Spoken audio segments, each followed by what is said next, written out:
Welcome to the second of the Think 1265 workload videos, where we unpick how workload should work in your school. Today we're looking at the big tamale of workload, the directed time budget, or should we say the big ball of mozzarella. In our first video we explained what directed time was, but it's the way that directed time gets divided up for each member of staff which creates the workload we experience. The mechanism for doing this is called the directed time budget, which is the single most important document a teacher can have when it comes to managing their workload. Now, while life might be like a box of chocolates, directed time is more like a freshly baked pizza. Pizza delivery for a Mr. Seymour Asses? A directed time budget is how that particular pizza gets divided up. So far, so simple. It's been the professional responsibility of principals to produce individualised directed time budgets for their teachers since 1987. Didn't we almost have it all?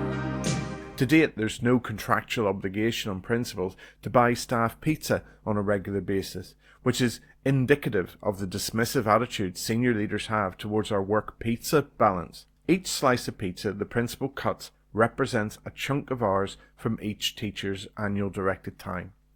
And on each slice the principal will stick a little flag saying what tasks they want us to do with that block of time. Now, at risk of stretching this analogy to absurdism, Inconceivable!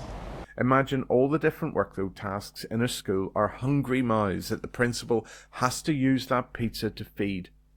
The job of a teacher is to take the slices of pizza they've been allocated in their DTB and to feed each particular hungry mouth with them throughout the year. But this is a critical point. When a teacher has run out of pizza for a particular hungry mouth, I have no bananas.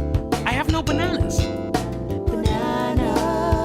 they can't nick a bit of pizza from somewhere else, even if that hungry little workload gob Please, sir, I want some more. hasn't had enough to eat yet. So, the complicated part of directed time budgeting is that there's never enough pizza to go around. Now that's usually not the principal's fault, and it's not the student's fault either, although some of their parents might want to read the odd election manifesto before voting in future. But it is also 100% not our fault as teachers. Let me repeat that. You are not to blame for the funding crisis in education. Therefore, and you can print this off, frame it and hang it in the Louvre, you're under no obligation, contractual, moral or otherwise, to shore up this underfunded system by working in your own time, without pay, at the cost of your health and personal relationships. To return to our analogy, if there isn't enough pizza to go around, then some of that hungry workload that you're asked to cater for stays hungry. So hungry. The decision about which bit of workload gets properly fed, which bit gets scraps, and which bit gets nothing is the choice and the responsibility of the principal, and they make that decision in the directed time budget. You see, DTBs are a rationing system. Mr. W.S. Morrison is here to explain.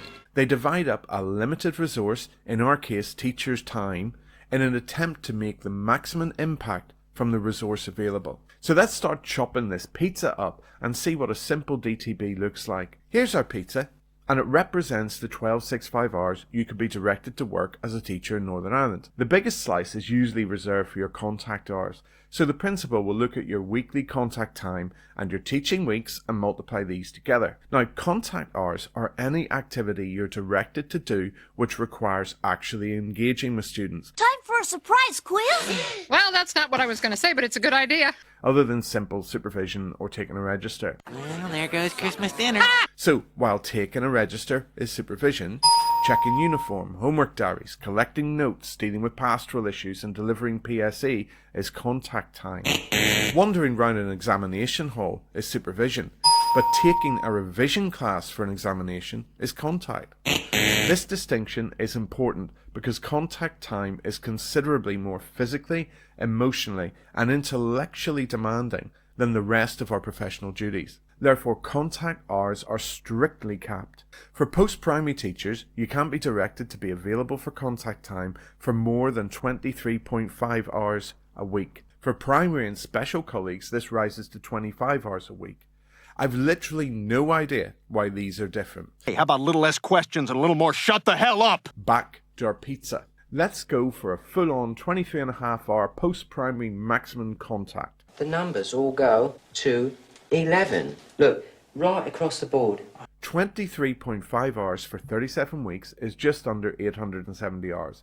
So let's pull that from the pizza and give that slice to the kids. Chew slowly, little ones. It has to last 185 days. Next up is planning and preparation time. From 2020, all contracted teachers must get at least 10% of their hours ring-fenced for PPA. Now, while 1265 is a maximum, the 10% PPA is a minimum. Many school leaders give staff more time than this for PPA because they know that one of the best investments of the 1265 hours is to give teachers the time they need to build and develop top-class learning experiences. We'll cover PPA in another video as it's absolutely vital to the success of any school, but it is a touchstone issue, dark and full of terrors. In the meantime, let's take that wee slice out of our pizza and give it to the teachers.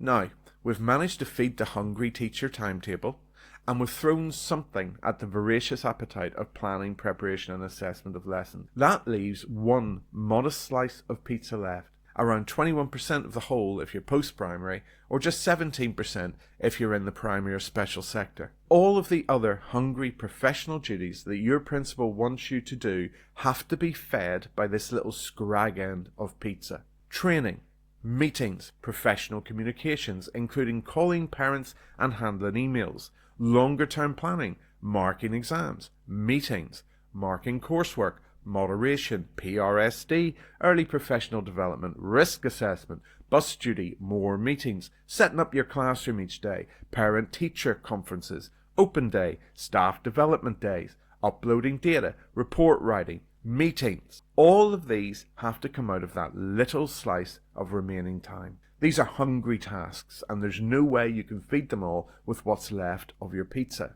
But that's not your problem. That's the principal's problem. It's up to them to decide which of these duties they want you to do, and how much of your pizza they want you to feed to each task. And when the pizza runs out, you stop feeding the task. In closing, let's move away from the pizza analogy at last, and think of the workload in school as a wildfire. After all, who hasn't referred to their job as constant firefighting? Imagine each teacher in your school has a fire extinguisher. Pew, pew, Barney McGrew, Cuthbert, Dibble, Grub. And there's only enough water in each for 1,265 hours of squirting. The directed time budget is the principal telling you which bit of the fire to hose down and how much water to use on each section. But when the extinguisher is empty, you have to walk away whether the fire is out or not. Otherwise, you'll bring the fire home with you, and you'll be the thing that burns out. I hope this helps a little to understand how DTB should work.